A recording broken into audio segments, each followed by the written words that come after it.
Hello everyone. I'm Ravikiran, and I'm the instructor of this course on cloud computing and AWS. So today, we'll discuss the world of cloud computing and explore how it powers services like Amazon Web Services. So let's start by understanding what cloud computing is. So, in simple terms, cloud computing refers to the delivery of computing services over the internet. These services include servers, storages, databases, etc. The key advantage of cloud computing is that it allows users to access these services from anywhere and at any time without the need to manage the underlying infrastructure. So, for example, think about storing your files on cloud storage services like Google Drive or Dropbox. You can access those files from any device connected to the internet without having to worry about physical storage infrastructure or any kind of server maintenance. So that's the power of cloud computing. So prominent cloud providers include Amazon Web Services, Microsoft Azure, and Google Cloud. Uh, these cloud providers offer a wide range of services and solutions to meet the diverse needs of businesses. Today, we'll be focusing on AWS, which is known for its comprehensive collection of services and its status as a leader in the cloud computing industry. So, before we talk about AWS, I would want to discuss on the payment, the pay as you go model. So in cloud computing, you don't have to worry about the underlying infrastructure. So you are not going to pay any upfront fee. With cloud services, businesses can avoid upfront capital investment in hardware, software licenses, and infrastructure setup. Instead, they pay for the resources they use on pay-as-you-go model. The pay-as-you-go model allows for cost optimization, eliminates costs associated with maintaining and upgrading the infrastructure, and provides flexibility in managing budgets.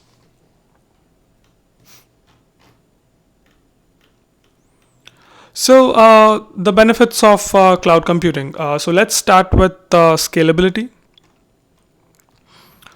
One of the significant benefits of cloud computing is scalability, which enables businesses to easily scale up or scale down their computing resources based on the demand. This scalability ensures optimal performance without the need for over provisioning or under provisioning the resources. So, for instance, imagine a retail website preparing for a major sale event. With cloud services, the website can quickly provision under additional computing power, servers, or storages to handle the increased traffic during the event. And once the event is over, they can scale down and avoid unnecessary cost. Scalability in the cloud allows organizations to handle peak workloads efficiently, meet customer demands, and adapt to changing business requirements without any significant upfront cost or any delays. So there are different ways. There are different types of scaling on cloud computing, like horizontal scalability, wherein you increase the number of servers, whereas vertical scalability means you increase the power of each server. So let's say earlier you were using 1 GB of RAM. Now you would use 5 GB or maybe 10 GB of RAM. And hybrid scalability is combination of both horizontal and vertical scalability.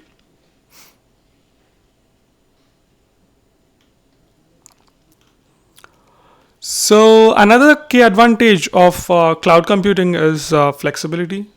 It provides businesses with freedom to choose from a wide range of services and solutions offered by the cloud provider, all tailoring to their specific needs. For example, let's say you want to develop a new application, and with cloud computing, you have the flexibility to choose the infrastructure, choose the software, or choose the development platform, and you can experiment initially, and choose the one which works best for you. This flexibility empowers organization to experiment, innovate, rapidly deploy new applications or feature, enabling faster time to market. Cloud computing offers a rich ecosystem of services, allowing businesses to leverage the latest technologies and framework without the burden of managing underlying licenses or maintenance. So, for example, let's say you want to use a server on AWS. So these are the different operating systems that you can use. You have Amazon Linux, Red Hat, Ubuntu, Windows. So there are many other options. So you have flexibility to choose one among them.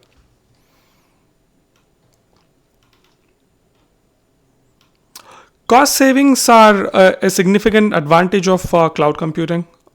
It can lead to significant cost reductions compared to traditional on-premise infrastructure. With cloud services, businesses can avoid, as we discussed, any upfront capital investment in hardware, software license, and infrastructure setup. Instead, they pay for the resources they use on pay-as-you-go basis, and it results in like significant cost savings. As you can see, for a 3-year cost breakdown, if you compare the cost involved for server storages and the other resources, it's almost like 86% less compared to a traditional on-premise infrastructure setup. So the cost savings are like very huge, very huge. Cloud computing also plays a vital role in improving collaboration and teamwork within the organizations. It provides shared access to resources and data, enabling seamless communication and efficient teamwork regardless of their physical location. For example, imagine a team working on a project with members spread across different places around the world. Cloud-based collaboration tools allow them to collaborate in real time and work on the project simultaneously. This level of collaboration improves productivity, efficiency, and enables effective teamwork among employees, partners, or any remote teams. And there are like different ways. There are different options that you can choose from. So from the example, there are like different organization units. So let's not discuss more about these things now, because this is slightly an advanced topic. So let's say you are developing an application, you would want to test it first and then move it to the production. So you can have like different setup, like wherein different infrastructure, like which are completely isolated. So in testing, like it could be user acceptance testing, or any kind of testing, and you would deploy your application there and test with the dummy data. And once all the tests are satisfied, you would replicate the same in the production environment, which is publicly live.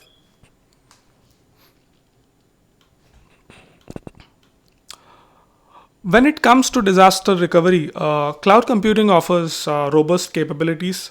Cloud providers like AWS typically have redundant infrastructure spread across multiple geographic location, ensuring data durability and very high availability. In the event of a disaster or system failure, organizations can quickly recover their data and application from backup stored in the cloud. This minimizes downtime, reduces the risk of data loss, and provides peace of mind to business knowing that their critical assets are protected. By leveraging cloud-based disaster recovery solution, businesses can build resilient architecture and ensure continuity even in extreme challenging situations. So as you can see, the same application was replicated in different regions which are physically isolated, and they are separated by a very long distance, and the database is being replicated to a backup replica in a different region. So this backup can be used whenever the main region goes down.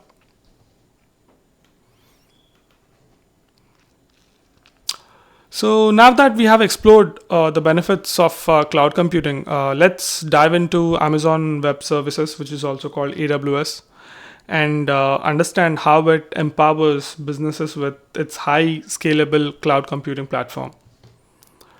Amazon.com, known for its expertise in scalable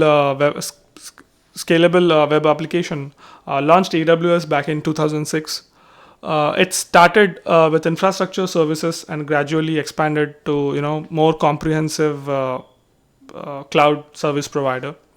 So AWS offers different kinds of solutions for different kinds of needs, such as computing power, storage, databases, and it was the first to introduce the pay-as-you-go model, which allowed us to which allowed businesses to avoid paying upfront huge upfront cost for the hardware infrastructure. So AWS provides over more than 200 services and product across different categories to meet the diverse needs of businesses. So these are the top 25 services which are provided by AWS, and they are very popular in the market. So let's take a closer look at some of the key service categories. So these are the key categories. So let's start by compute. AWS offers a range of compute services, including Amazon EC2 for scalable virtual servers in the cloud, and AWS Lambda for serverless computing. These services provide flexible and allow businesses to scale computing resources based on their needs. So in terms of storage, AWS provides a variety of scalable and durable storage services, such as Amazon S3 for object storage, Amazon EBS for block level storage, Amazon EFS for managed file storage, and Amazon Glacier for long-term archival. So these services cater to different storage requirements. We'll be discussing in detail about all these services. So it might be a little overwhelming now. So just have a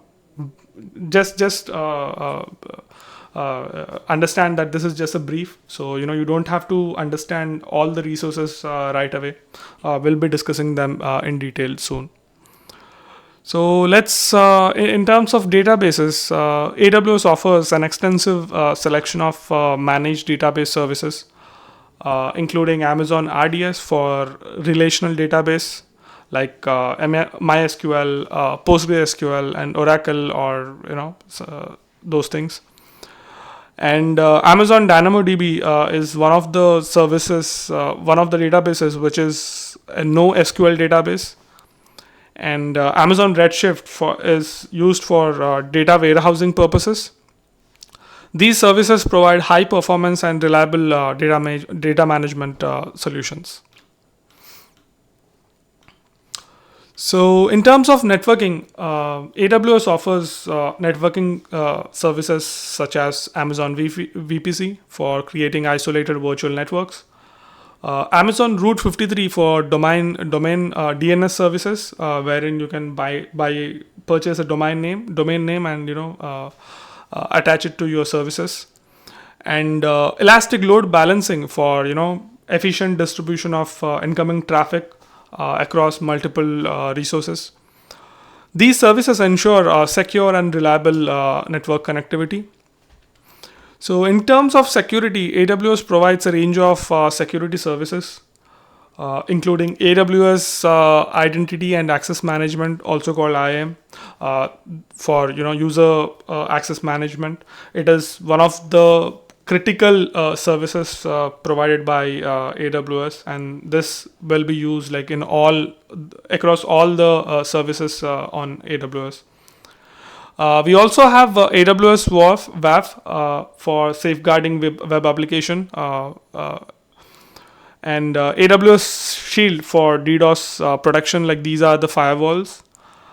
These services help organization establish robust security measures to protect their data and applications. So, in terms of AI/ML and IoT and DevOps, which are like upcoming technologies, AWS has services pertaining to these technologies, and these services enable businesses to leverage data insights, build intelligent applications, automate workflow, and manage infrastructure efficiently. So these are actually just few of the services and capabilities of AWS. So let's start. Let's discuss about the AWS infrastructure. So AWS infrastructure is spread across like different locations around the world. As you can see, like there are different regions, and there are also upcoming regions. So AWS operates data centers in multiple regions worldwide, such as North Virginia, Ireland, Asia Pacific, Mumbai. Each region represents a distinct geographic area where AWS deploys its infrastructure. Within each region, there are multiple availability zones, which are also called AZs. These AZs are physically and logically independent data centers designed to ensure fault tolerance and high availability. They are interconnected by a high-speed network, allowing for seamless replication of data and services across like all the availability zones within a region. AWS utilizes its global infrastructure, including regions, availability zones, edge locations, to guarantee optimal content delivery, low latency, access, fault tolerance, and high availability. This empowers businesses to deploy scalable, reliable, and high-performing applications and services worldwide. So we have discussed these things in the previous slide. So apart from regions and availability zones, AWS has a widespread network of edge locations strategically positioned in major cities worldwide. These edge locations serve two main purposes. Firstly, they bring services closer to end users, reducing latency and improving performance. Secondly, they are used for caching and content delivery purposes. AWS operates a content delivery network known as Amazon CloudFront, which leverages these edge locations. CloudFront caches content such as images, videos, and web pages in the edge locations. This caching enables faster delivery of content to user, reducing latency and enhancing the overall user experience. So one major company which uses this services is Netflix. So Netflix has they they cache their content based on the user demand on these edge locations, and which reduces the latency and improves the customer experience. So let's now focus on AWS Compute Services, starting with Elastic Compute Cloud, also called EC2. EC2 is a web service that provides resizable compute capacity in the cloud. It allows users to quickly provision and scale virtual servers, known as instances, in minutes. EC2 offers various instance types optimized for different workloads, such as compute intensive, memory intensive, or GPU intensive applications. Users have full control over their instances, including the choice of operating system, as we discussed, and also networking and security configurations. EC2 enables businesses to have on-demand, scalable compute resources without the need to invest and maintain the physical servers. So now let's look how the AWS EC2 console looks like on the Amazon AWS platform. So this is the EC2 console. So there are different options, and let's say if you want to launch an instance, you just have to click on launch an instance and select launch instance. You can give a name based on the which would be appropriate to your usage, and you can choose the operating system based on your need. There are like different options, and you can also browse for different machine images, different developed by like different people for different purposes. And also you can find some images on community platforms, which you can use them here. You can choose what type of instance you want, what would be the RAM, what would be the network capacity. So based on your requirement, you can choose you can also have 60 GB. I mean, this is you can have even higher GB memory, but this is just an example. So you can choose a different the size of server according to your need. You would have to create a new key pair, which is used to log in to your EC2 instance, and you'll have to select a security group where you can define all the security features, security rules that needs to be followed, from where the traffic can come and who can access the server, so all those things. You can choose the volume. I mean, this is for EBS, so you can attach an EBS volume to this instance. You can increase the size of the EBS volume and attach it to the instance. And once you have configured all this, you just have to click on launch instance, and within a minute you can access the server. Another exciting computing service offered by AWS is AWS Lambda, which is based on the serverless computing model. Lambda allows users to run code without having to manage the servers.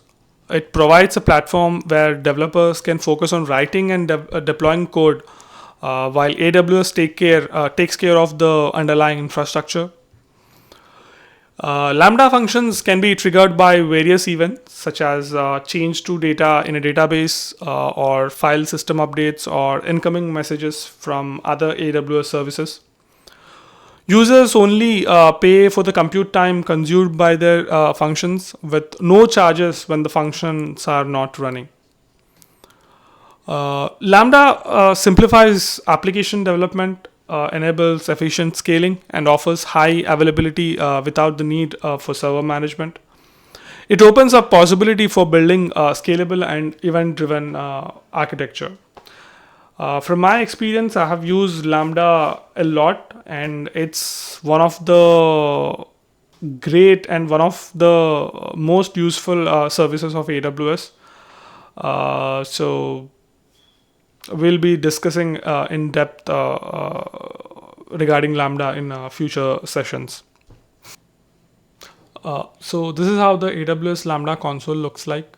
So let's say if you want to create a function, you just click on create function, give a name, and choose the runtime. Like, you can choose the language that you want. You can develop in Python, you can develop in Java, .NET, Go. Like, there are different there are like many other supported languages, so you can choose according to your need.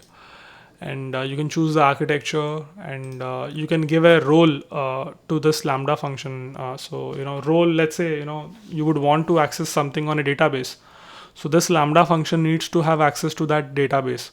So you would define that rule in this policy which you attach to this execution role. And also you can give the additional advanced settings if needed. And you can just create the function, and within a minute you'll be able to access the Lambda function. AWS provides additional compute services to cater different application deployment needs. Elastic Beanstalk is a fully managed platform. It's a fully managed platform as service PaaS that simplifies the deployment and management of web application. It automatically handles the underlying infrastructure, including provisioning and capacity management and load balancing. Elastic Beanstalk supports various programming languages, platforms, and different frameworks.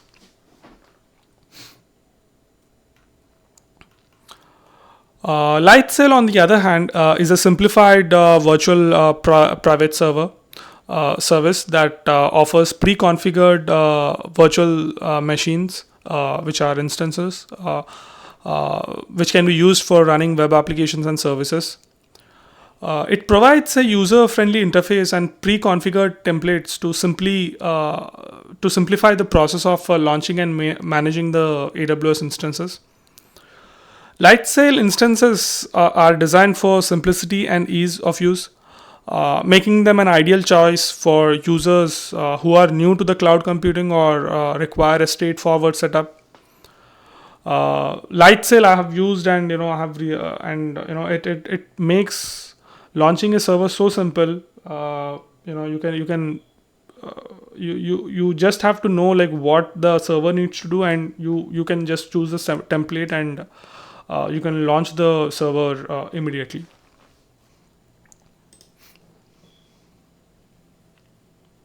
So this is how the Lightsail portal looks like. So you can click on create instance. You can choose the platform that you want, like Linux or Ubuntu. You can also choose, like you would need an instance with apps and operating system, or only operating system. You have like options to choose from these.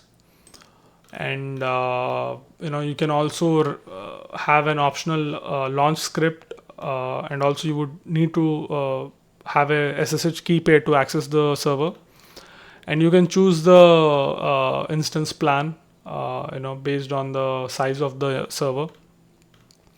And give the name, and you can just create the instance. And this is actually much simpler than going to the EC2 console and creating an instance.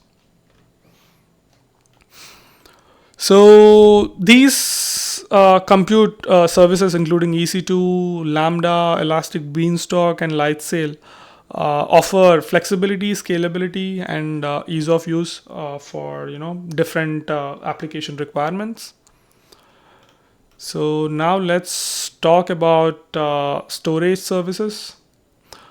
So starting with AWS S3, which is simple storage service. S3 is highly scalable, durable, and secure object storage service offered by AWS. It allows users to store and retrieve virtually unlimited amount of data from anywhere on the web. In S3, data is stored as objects, each consisting of data, metadata, and unique identifier. These objects can be organized into buckets, which serve as a container for storing and managing data. S3 provides a simple web service interface, making it easy to integrate with applications or websites. It offers high durability with data automatically distributed across multiple facilities and devices within a region. In addition to durability, S3 offers features such as versioning, access control, encryption, and lifecycle management. These features enable users to effectively manage their data and ensure that the data is secure and compliant. So, in simple terms, you can think of AWS S3 as a big hard drive connected to your computer. So you can just plug in the hard drive, and you can just transfer the files, save the files. So yeah. So now let's look at AWS S3.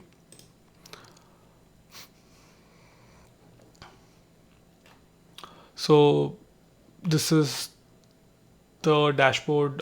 This is how an AWS S3 looks like, and I have some buckets created for my projects. So let's say if you want to create a bucket, click on create bucket, and give a name to this bucket, and this name should be unique, something like an email. Like no two buckets, like maybe from even from different accounts would have the same name. So like you'll have to give a unique name to your bucket. You can choose the region you want. So you should choose a region which would be closer to your customers. And these are like you can keep them default. Like you'll define like the policies, the access that can be granted to this bucket. By default, you will have to block all the public access. So let's talk about versioning. So versioning is, let's say in your bucket, if let's say you have uploaded a file with a certain name, and if the versioning is disabled, and if you upload a different file with same name, the earlier file would be replaced. So you'll lose the earlier file. So the object can only have each object can have the objects in the S3, the name of the object should be unique. And let's say if you have enabled versioning, and if you try to upload files with same names, they would have an additional versioning attached to their name. Even though they have like the same name, you can differentiate based on the versions. So by default it would be disabled. You can add tags to this S3 if you want. You can choose the encryption that you would prefer. Would you want like default Amazon S3 encryption, or you can also manage an encryption key of your own on with AWS Key Management Services. So you can choose the encryption type, and object lock is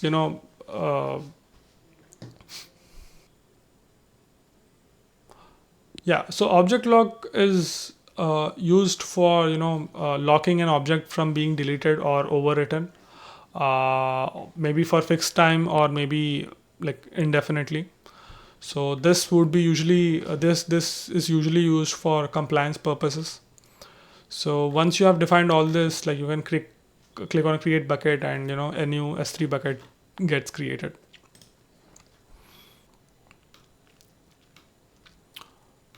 Next, let's explore Elastic Block Store, or EBS. EBS is a block level storage service that provides persistent storage for EC2 instances. It offers low latency and high performance block storage volume that can be attached to an EC2 instance. When using EBS, you can create volumes of specific sizes and attach them to the EC2 instances as additional storage. These volumes behave like physical hard drives and can be formatted with a file system of your choice.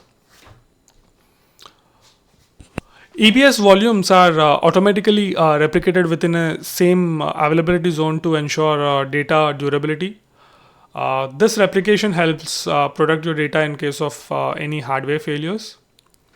EBS also supports features like snapshots, which allows you to create point-in-time backups of your EBS volumes. These snapshots can be used to restore data or create new volumes in maybe different availability zones or different regions. Moving on to Elastic File System or EFS. EFS is a fully managed file system service. It is designed to provide scalable and shared file store across multiple EC2 instances. With EFS, you can create file system and mount them to the EC2 instances, allowing them to simultaneously access to the files from multiple instances. This enables collaboration and shared data access. EFS automatically scales storage capacity up or down based on the demand, ensuring performance and capacity availability. It supports industry standard file system protocol, making it compatible with existing applications and tools. EFS is commonly used for use cases such as content management, web serving, or development environments, or big data analytics. So the main difference between EBS and EFS is with EBS you can attach an storage to only one EC2 instance at a time, whereas EFS can be attached to like different AWS instances, and all the instances or all the servers can access that EFS drive simultaneously. Lastly, let's discuss archive storage or Glacier. Glacier is a low-cost storage service designed for long-term data archival. It is suitable for storing data that is accessed infrequently and has low retrieval requirements. Glacier provides durable storage with high durability and availability. It offers different retrieval options with varying retrieval times and costs, allowing you to choose the most appropriate option based on your needs. Glacier is commonly used for data backup, regulatory compliance, and long-term archiving of data. It provides a cost-effective solution for organizations to store and retain large amount of data securely. So this completes the storage services section. So now let's shift our focus to AWS certification and their significance in the industry. AWS offers a comprehensive certification program that validates individuals' knowledge and expertise in various AWS services and technologies. These certifications are recognized, globally and demonstrate proficiency in, designing and deploying infrastructure on the AWS platform. I myself am an AWS Solutions Architect Associate. AWS certifications are categorized into different levels to cater professionals at different stages of their career. The three main levels of AWS certifications are foundational, associate, and professional. Foundational level certifications are designed for individuals who are new to AWS, and they provide a solid understanding of core AWS and concepts. Associate level certifications are ideal for individuals with some experience working with AWS. They validate proficiency in using AWS services to design and deploy applications. Whereas professional level certifications are intended for experienced professionals who have in-depth knowledge of AWS services and best practices. These certifications validate expertise in advanced skills and architectural design. And there are also different certifications under like pertaining to a specialty, such as machine learning or security or advanced networking, data analytics or databases. Obtaining an AWS certification offers numerous benefits for professionals in the IT.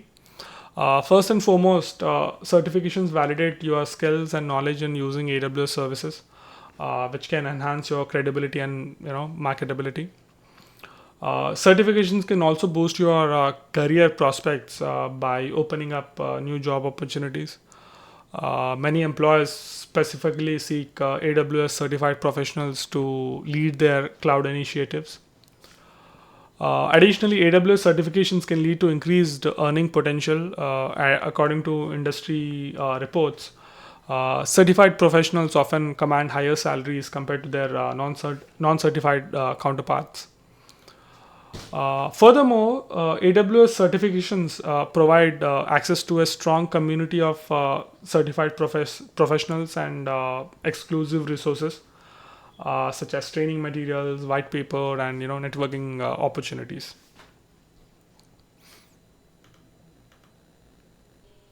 So in today's exercise, we'll perform these tasks. Let's start by creating an AWS account. So this is the URL for AWS. So it's aws.amazon.com. Once you are on this page, you'll have to click on complete sign up, create a new AWS account, and fill in the email address, which would be your root user email address. So I'll explain what root user is. So root user is the owner of this AWS account and has all access over all the AWS resources in this account. So let's enter the email address. You can give it a name and click on verify email address. So you'll have to enter the verification code that you received on the email. Click on verify. Now you need to set up password for your root user. So let me add a password. Click on continue. Here select the personal option and fill in these details. Click on continue. Here you need to enter your credit or debit card information. But you need to be extremely careful on what you are exactly performing on AWS, because if you accidentally create any resources, you would be billed for those resources no matter what. So and I have seen many people do these mistakes and get charged for the resources they never use. So keep this in mind. Click on verify and continue. Here, to confirm your identity, you'll have to enter your mobile number. Enter the CAPTCHA and click on send SMS. Once you have entered the code, click on continue again. We'll select the free basic support option for the support plan.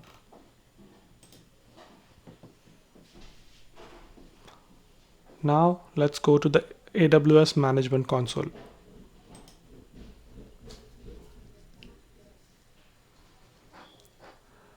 Now here you need to log in as the root user. So you'll have to enter the root email address that you used to create the AWS account. Enter the password.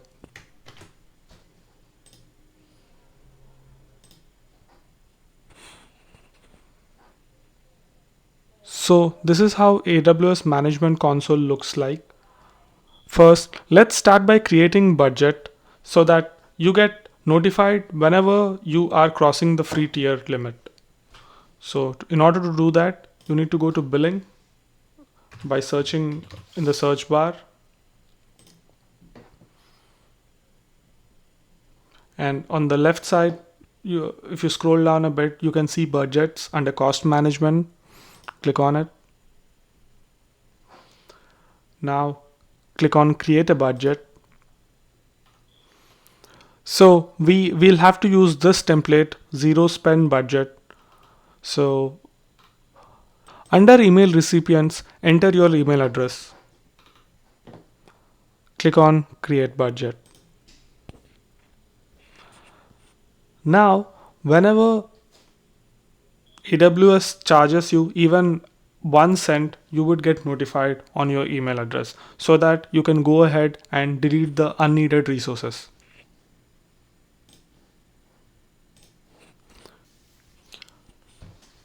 Now let's go ahead and create an admin user.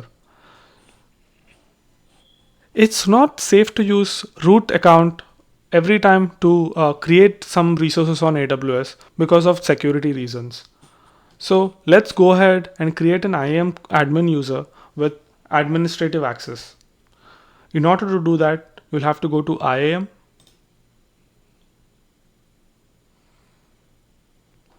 Here under you go to users under access management.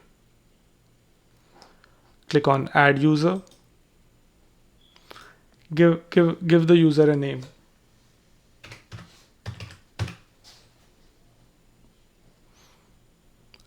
Click on provide user access to the AWS management console. For this tutorial, we'll select the second option. I want to create an IAM user.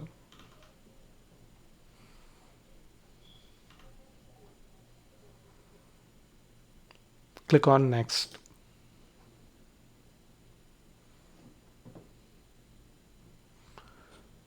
So let's add the administrative policy to this user. Click on attach policies directly and select administrator access. Click on next. Once you verified all these details, click on create user. Always try to save the credentials as .csv file. Click on save. Now log out as the root user and sign in as the administrative user. So click on log back in, select IAM user. So in order to get the account ID, you need to go to the CSV file that we downloaded. You could also log in by just copying this URL and pasting it on the browser, or copying the account number from here, from the URL. So let's paste the account number of our AWS account. Click on next.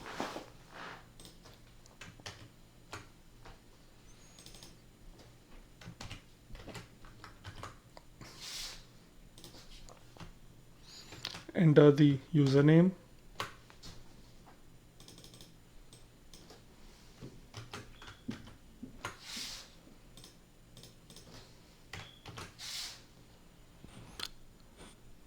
Once you have added the password, click on sign in. Now you need to change your password.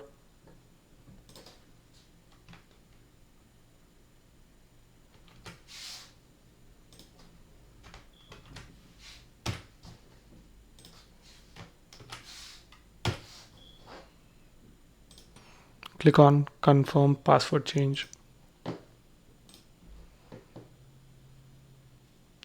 So now we have logged in as the IAM administrator user. So this concludes today's exercise and also the session.